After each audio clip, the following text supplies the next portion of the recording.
Discussions about a classic mode coming over to Black Ops 7. A lot of discussion is to be had when it comes to the perk system. It seems as though a lot of people are quite happy with the changes that are coming to classic mode, even the players who are a fan of more modern mechanics. However, one thing has disappointed a lot of people. Not just the people who are a fan of modern mechanics, but also people who are fans of the older classic game, and that is the perk system. The leak says that it's going back to the very classic perk system, as in you can only go up to 4 perks and that's it. So why is this a problem? This perk system was originally introduced with Call of Duty World at War. However, in that game, that system made sense as well. There were only 4 perks anyways: Quick Revive, Juggernog, Speed Cola, and Double Tap, in which you didn't even need Quick Revive, as Quick Revive had no effects on solo gameplay and it was only a perk that was intended to be used for co-op. While Black Ops 1 introduced a lot of new perks like PhD, Deadshot, and Stamina Up, the problem was more seen when it came to games like Black Ops 3, where there were so many perks in the game.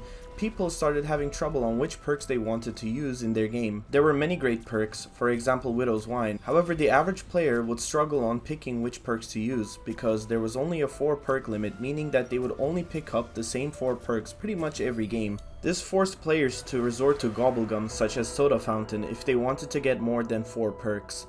Maps like Origins and Zetsubo and Revelations actually did this well, as there were many side Easter eggs you could do in order to get free perks. Same with Gorod Krovi.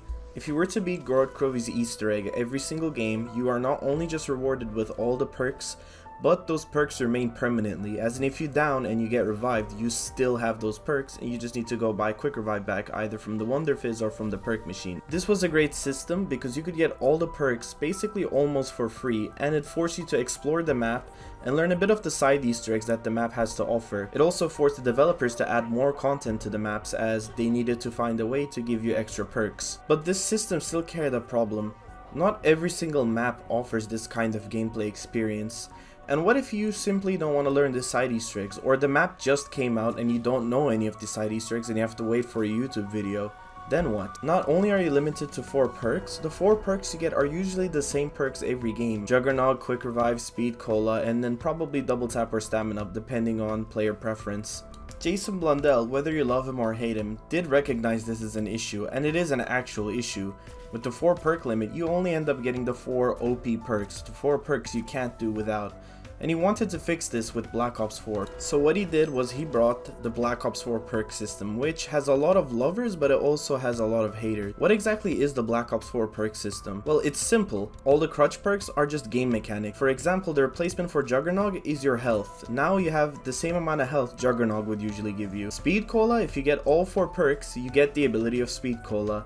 Pack-a-punching your weapon fully is basically the exact same as getting Double Tap. Then, the game still had a 4 perk limit, however you picked which 4 perks you wanted there to appear on the map. Then you would go and buy these perks to use them. This made it so that Black Ops 4 had a lot of new perks. I'm pretty sure there's more than 10 new perks in that game, and you can mix and match and experiment with whatever perk system you want to. Now this all sounds perfect on paper, but why is it not perfect? First of all, it makes the game way too easy. You basically spawn in with Juggernog and you get free Speed Cola just by buying your 4 perks. Second of all, it kind of gets rid of zombies' identity.